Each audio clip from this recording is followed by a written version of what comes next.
Hi there, Steve Kaufman here today, and I want to talk about frustrations in language learning at different stages of language learning and some of the things that I do to work my way around these frustrations. I am going to be, first of all, if you enjoy these videos, please subscribe. Tomorrow I leave for Montreal. I'm going to spend a week there, the city where I grew up, and I'm going to be taking part in the Langue Fest, the Montreal Language Festival. We're going to have participants from all over North America, from all over the world, in fact, and I'm really looking forward. Oli Richards, who was interacting with me here on my YouTube channel, pointed out how difficult it is to learn vocabulary in Asian languages. This is true. I remember from Japanese, for example, at first, and this is true of most languages, everything sounds the same. Wakarimasu, kawarimasu, which are two different things. Wakarimasu is understand, kawarimasu is change. But in time, things become clearer. But there is ongoing frustration as we continue to not understand, forget, and the frustrations or the kinds of things that frustrate us can be different at different levels in our learning. Now, I'm now learning Hebrew. I've kind of put Greek on the back burner, but I want to get back to my Greek.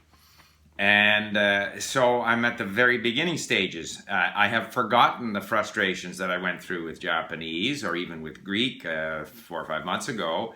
I'm very much aware of the frustrations that I have in Hebrew. It's difficult to read.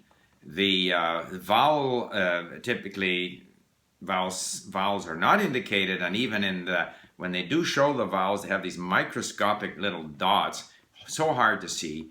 And I don't really use them very much. I prefer on LingQ to rely on the voice, the text-to-speech that pronounces these words for me. But I'm continuing to find it difficult. And I've read a number of stories many, many times, listened to them many, many times, and continue not to understand. I do understand when I read the story and I can look up the words that I've forgotten. But then when I go to listen afterwards, the stories are all, some stories 60%, some stories 20%. So it is frustrating, but I know that I have to continue to expose myself to this content because in time it'll become clearer. Because the writing system in Hebrew is not consistent in the sense that, say, Spanish is.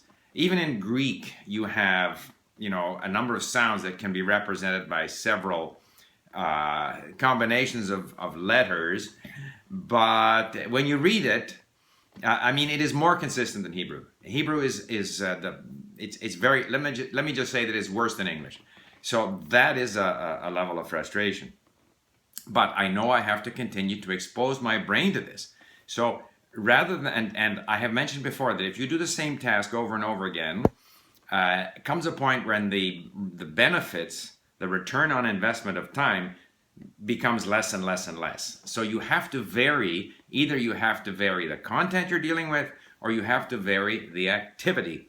So I want to stay with these. I have 30 mini stories in Hebrew. I want to stay with these stories. I want to try to get to where I can understand these stories. But by listening to them over and over again, the brain is now saying, stop, tilt. I've heard them very often. I don't understand them. Leave me alone. So what I do, and what I've started doing more and more now, is using tagging as a mechanical activity. I don't like quizzes, match the Hebrew word with the English word. I don't want to do that. That's just the way I'm made. I don't want to do that. I would rather passively expose myself to the content, but in different ways. So I tag. I began by tagging whether, for verb, adjective, adverb, preposition. Because it wasn't obvious to me which was a verb and which was a preposition and which was a noun and so forth. I don't tag nouns because there's so many nouns. So I tagged those, and then I was able to review those in our, what we call activities at LingQ. Now at LingQ there is the flashcard, there was the multiple choice, there's a fill in the blank close test, there's dictation, and there's what we call a reverse flashcard where you have the word in English and you have to come up with the meaning in the target language. Well, I just use the two easiest, in other words, flashcards and multiple choice. Because first of all, when the flashcard pops up, you hear the text-to-speech, which I like. And I don't spend a lot of time trying to remember it, but most of the time I can remember. I know what it means when I see it, when I hear it. So that is another way of reviewing these words, even though when I later on hear them in the context of a story, I forget them. But by tagging them as verbs, now I know that what I'm looking at here, when I review them, I review 10 or 15 verbs or 10 or 15 adjectives. And that has helped a little bit to sort of call it deconstruct the language. Then I've now refined my approach somewhat, and I tag, not just for verbs, wherever I have tagged verb, I go in and I have created tags for think. So anything that has to do with a thought, I can't remember different verbs of thought, or it might be different forms of the verb saying thought, I call that think.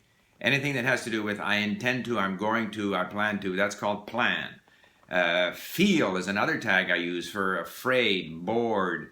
I can't remember them all, but pretty soon I collect, or for food, or anything having to do with learn, because there's, teach, learn, class, school, this kind of stuff. So I collect things and I'm experimenting, and I think it's important to experiment and find out which tags are most useful.